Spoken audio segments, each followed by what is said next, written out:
Hello friends, welcome to literary salon.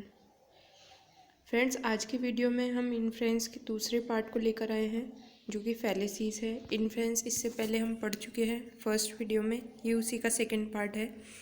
तो start करते हैं आज का वीडियो। फर्स्ट ऑफ ऑल हम ये देखते हैं कि फैलेसीज होती क्या हैं। तो देखिए, फैलेसी वर्ड किससे आया है? लैटिन वर्ड फैलो से आया है, जिसका मतलब होता है आई डिसीव, यानी मैंने धोखा खाया। फिर देखिए, मिस्टेक्स और errors in thinking and reasoning. Fallacy क्या होती है? मिस्टेक्स यानी गलतियाँ, एरर्स भी गलतियाँ। इन थिंकिंग सोचने में, रीजनिंग तर्क करने में। डिफेक्ट इन रीजनिंग, डिफेक्ट तर्क करने में, गलती करना, ये क्या होती है? फैलेसी होती है। Something not supported by facts, ऐसी चीज़ जो कि फैक्ट्स पे बेस्ड नहीं हो। It is regarded as an argument that seems to be correct but actually it is not.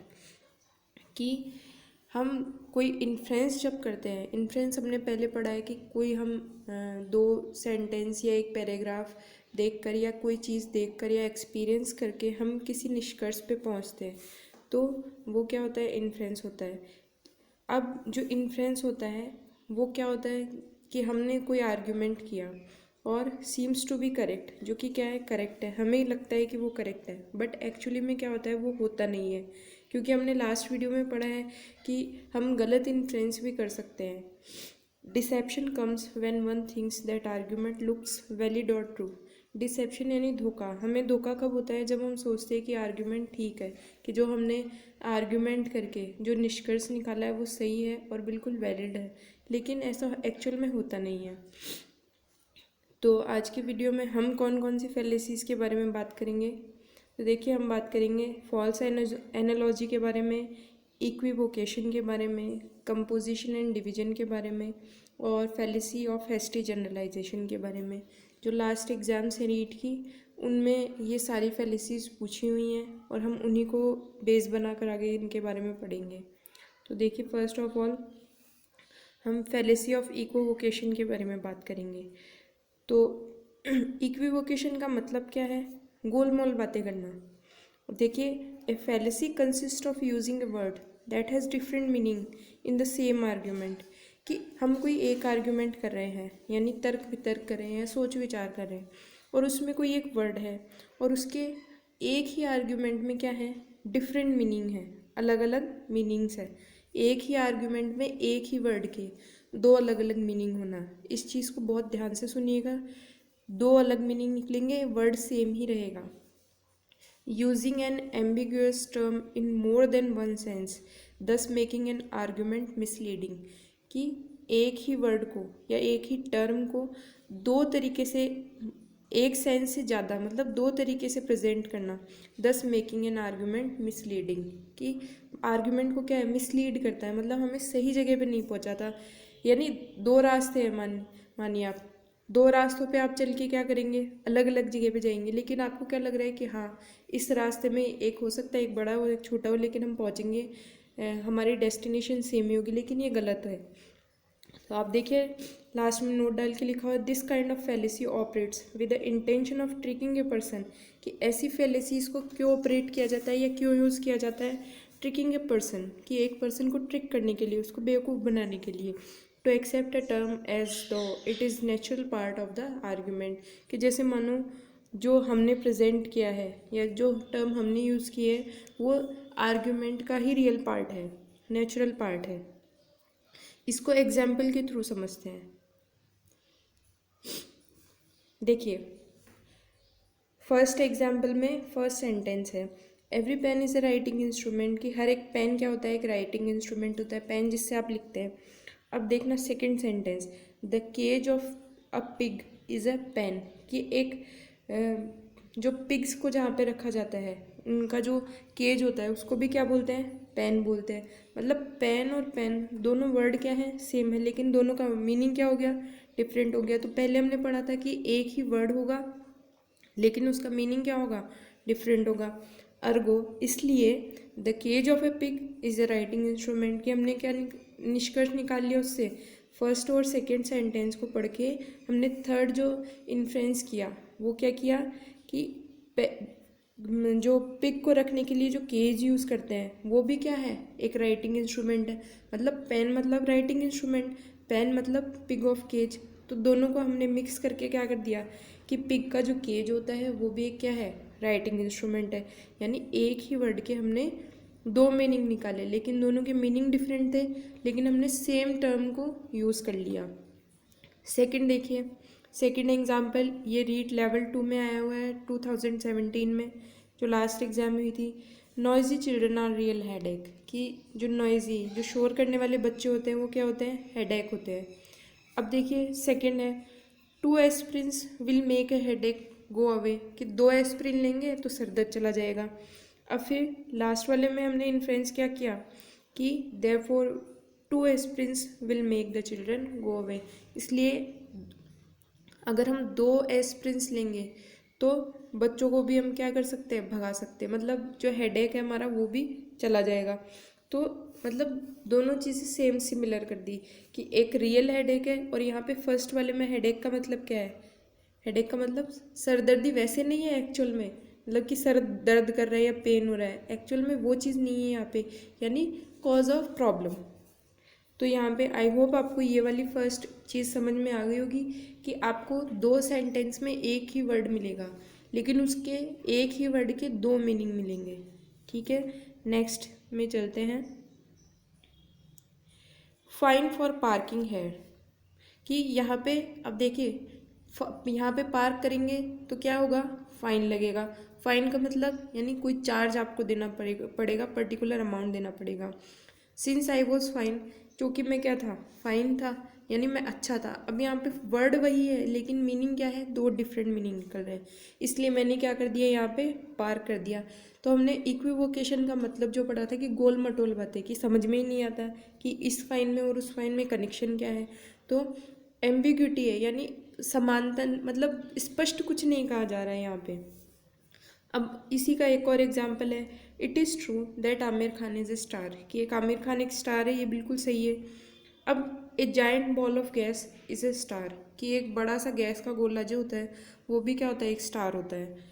However Aamir Khan is not a giant ball of gas, लेकिन फिर भी क्या है, आमिर खान गैस का गोला थोड़ी है कि हम उस स्टार को और इस स्टार को मैच कर देंगे, दोनों चीज़ें सेम थोड़ी हो सकती है। तो ऐसे करके हम इक्विवोकेशन को समझेंगे कि एक वर्ड होगा, ठीक है, लेकिन 2 सेंटेंस में उसके 2 डिफरेंट मीनिंग होंगे। आई होप आपको समझ में आया होगा ये। इसके आगे देखते हैं fallacy of false analogy. Analogy का मतलब होता है सिमिलरिटी, यानी समानता। Fallacy of comparing two things known to be similar in one or more features and suggest that they will be similar in other areas as well, कि 2 चीज़ों को हम क्या करेंगे, कंपेयर करेंगे, ठीक है, कि वो किसी चीज़ किसी फीचर, उनका कोई फीचर क्या होगा, सेम होगा, या एक से ज़्यादा फीचर भी हो सकते हैं। And suggest that they will be similar in other area as well, कि वो दूसरे एरियाज में भी क्या होंगे, सिमिलर होंगे। कि किसी कोई 2 चीज़ें हैं, ठीक है, एक चीज़ भी ब्लू है दूसरी भी ब्लू है, तो हम क्या सोचेंगे कि बाकी और भी जो फीचर्स हैं उनके वो भी सारे क्या होंगे, सिमिलर होंगे। Fallacy of comparing two things known to be similar in one or more features, ये सॉरी रिपीट हो गया। एग्जाम्पल के थ्रू देखते हैं इसको। एग्जाम्पल में देखिए गोल्ड ग्लिटर्स, कि एक चीज़ है गोल्ड क्या है, ग्लिटर यानी शाइन करता है, बट डायमंड ग्लिटर्स टू, कि गोल्ड भी ग्लिटर करता है और डायमंड भी ग्लिटर करता है। अब ग्लिटर वर्ड आप ये मत समझिएगा यहाँ पे कि इक्विवोकेशन वाला ही दोबारा आ गया, नहीं। ग्लिटर का मतलब फर्स्ट वाले में भी वही है चमकना, सेकंड वाले में भी वही है चमकना, लेकिन हमारा जो सब्जेक्ट है गोल्ड एंड डायमंड वो यहाँ पे डिफरेंट है, कि गोल्ड भी ग्लिटर करता है डायमंड भी ग्लिटर करता है, और दोनों में क्या है, सिमिलैरिटी है, क्या कि शाइन करने की या चमकने की। अब हमने क्या निष्कर्ष निकाला उससे, इन्फ्रेंस किया कि डायमंड भी क्या है, गोल्ड है, या गोल्ड भी क्या है, डायमंड है। तो ये चीज़ तो बिल्कुल गलत है, इन्फ्रेंस बिल्कुल गलत है हमारा, कि दोनों चीज़ों में कोई चीज़ सिमिलर है। इट डजेंट मीन कि आप उनको सब चीज़ों में सब फीचर्स उसके सेम हो जाएंगे। This example exhibits similarities in some aspect but to confuse them to other things with similar attributes create a fallacious reasoning। कि इस एग्जाम्पल में क्या होगा कि आपको सिमिलैरिटीज़ दिखाई जाएंगी कुछ एस्पेक्ट में, कि कोई चीज़ सिमिलर हो सकती है, लेकिन आपको कंफ्यूज करने के लिए क्या बोला जाएगा कि अदर चीज़ें भी क्या है, सिमिलर है, या उनमें भी अदर चीज़ों में भी क्या है, क्वालिटीज़ उनकी सेम है।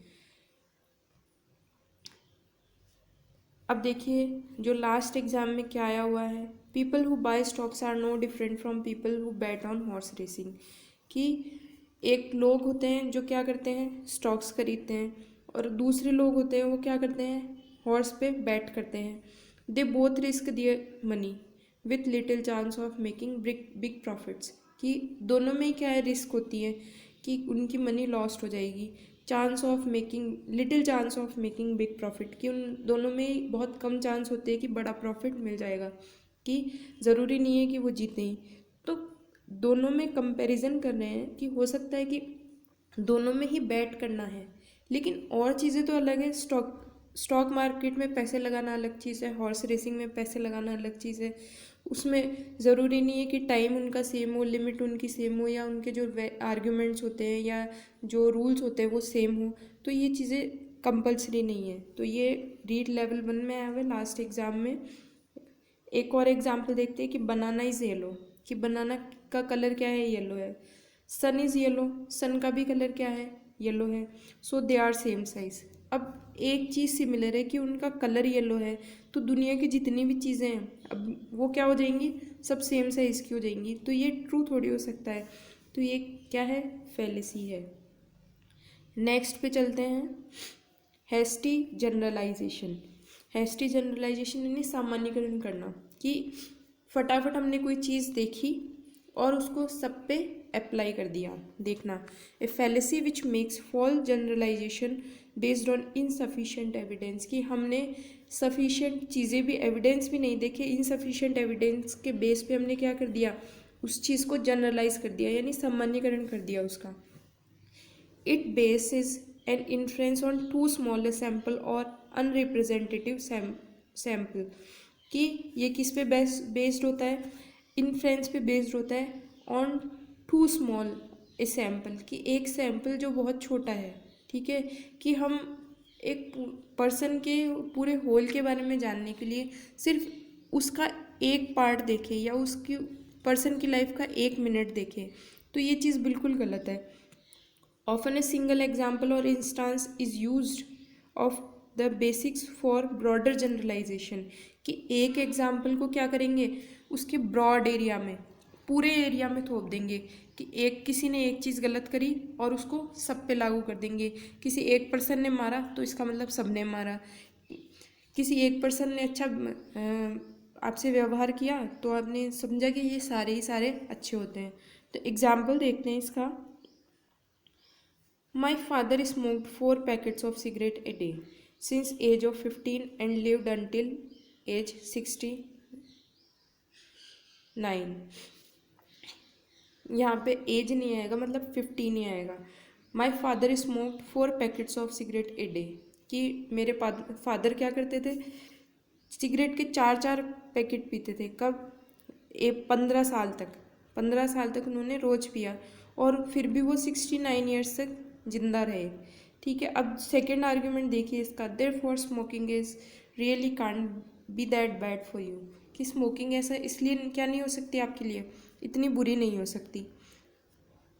अब आप देखिए कि एक स्मोक करने वाला पर्सन है, तो स्मोक कर रहा है, वो चीज़ उसके लिए नुकसानदायक नहीं है, हार्म नहीं हुआ उसको, तो कोई ज़रूरी थोड़ी है कि किसी को भी हार्म नहीं होगा।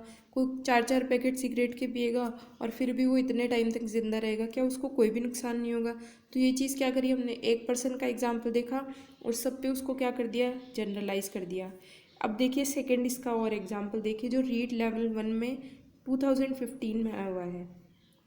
People do hard work. कि लोग क्या करते हैं, हार्ड वर्क करते हैं। Hard work is essential for success. कि और हार्ड वर्क क्या होता है, सक्सेस के लिए एसेंशियल होता है। अब देखिए हमने क्या निकाला कि हार्ड वर्क क्या, लोग क्या करते हैं, लोग क्या है, हार्ड वर्किंग है। हमने दोनों से ये निष्कर्ष निकाल लिया कि हार्ड वर्किंग लोग हैं। तो ये क्या मतलब सारे ही लोग हार्ड वर्किंग है क्या, कि हार्ड वर्क एसेंशियल होता है और कुछ लोग करते भी है, लेकिन सभी लोग हार्ड वर्किंग है ये थोड़ी ज़रूरी है। आगे देखिए एक और एग्जांपल है, you don't have money today, कि तुम्हारे पास आज पैसे नहीं है, अर्गो यू आर पुअर, कि तुम इसलिए क्या हो, गरीब हो। तो हमने एक छोटी सी चीज़ देखी कि आज किसी के पास पैसे नहीं है तो वो पुअर है। You never spoke to me, तुमने मुझसे कभी बात नहीं की। I believe you are mute, कि मुझे लगता है कि तुम क्या हो, गूंगे हो। तो हमने सिर्फ एक चीज़ देखी, एक पार्ट देखा, बहुत छोटा सा सैंपल देखा और उसको जनरलाइज यानी पूरी कम्युनिटी पे लागू कर दिया। तो ये क्या हो जाती है, फेलेसी ऑफ हैस्टी जनरलाइजेशन, की हमने बहुत जल्दबाजी की। ठीक है, कोई निष्कर्ष पे पहुंचने में हमने बहुत जल्दबाजी की। आगे वाला देखते हैं, कंपोजिशन एंड डिवीजन, कि देखिए ये कंपोजिशन एंड डिवीजन जो हैं वो एक दूसरे के अपोजिट ही हैं। तो इसको इसी स्लाइड में समझना है आपको ज़रूरी है, दोनों को एक दूसरे के साथ में। कंपोजिशन क्या है, फेलेसी ऑफ कंसिडरिंग वर्ड्स और statement as a whole when they should be considered separately, कि फेलेसी क्या है, कंसिडरिंग वर्ड्स और स्टेटमेंट एज अ होल, कि हमने क्या किया, उनको होल समझा, लेकिन जब उनको हमें क्या समझना चाहिए था, अलग अलग समझना चाहिए था। It is an error of stating that what is true of a part is also true of the whole, कि एक पार्ट के लिए कोई चीज़ सही है तो वो क्या होगी, होल के लिए भी सही होगी। अब आप इसको जनरलाइजेशन को, हैस्टी जनरलाइजेशन को और कंपोजिशन को आप अलग अलग समझना। ठीक है, जनरलाइजेशन अलग चीज़ है और कंपोजिशन अलग चीज़ है। एग्जाम्पल देखिए, the engine is blue, engine क्या है, ब्लू है। The car is also blue, कि कार भी क्या होगी, कि किसी चीज़ का एक पार्ट वैसा है तो वो पूरी चीज़ भी क्या होगी, वैसी होगी। ये तो हुआ कंपोजिशन। डिवीजन क्या हुआ, a fallacy of considering words और statement separately when they should have been considered as a whole, कि हमें उसको होल को समझना चाहिए था लेकिन हमने उसके पार्ट को क्या समझा। This is inverse form of fallacy of composition, कि ये इनवर्स यानी अपोजिट फॉर्म है किसका, कंपोजिशन का। मैंने बताया एक दूसरे के उल्टे हैं। द कार इज़ ब्लू, अब हमने देखा कि एक कार है वो ब्लू है, therefore the engine is blue. अब हमने क्या सोचा, इसका इंजन भी ब्लू है, अंदर से सीट्स भी ब्लू है, मतलब जितनी भी कार के कंपोनेंट्स हैं वो सारे के सारे क्या हैं, ब्लू हैं। तो आप एक ही एग्जाम्पल के थ्रू इन दोनों चीज़ों को बिल्कुल अपने माइंड में क्लियर कर लेना कि ये कौन सा पार्ट टू होल है, होल टू पार्ट है। एक और एग्जाम्पल देखते हैं, you are weird that means your family is weird too, कि तुम अजीब हो इसका मतलब तुम्हारी फैमिली भी क्या है, अजीब है। यानी कोई एक पार्ट अजीब है, कंपोजिशन का कोई एक पार्ट अजीब होना मतलब सारे की सारी फैमिली यानी क्या है, अजीब है। योर फैमिली इज़ वियर्ड, अब डिवीजन में क्या है, हम उसको डिवाइड कर देंगे कि फैमिली वियर्ड है मतलब उसका कोई पार्ट भी क्या होगा, क्या होगा, वियर्ड होगा, यानी कोई पर्सन उस फैमिली का भी क्या है, वियर्ड है।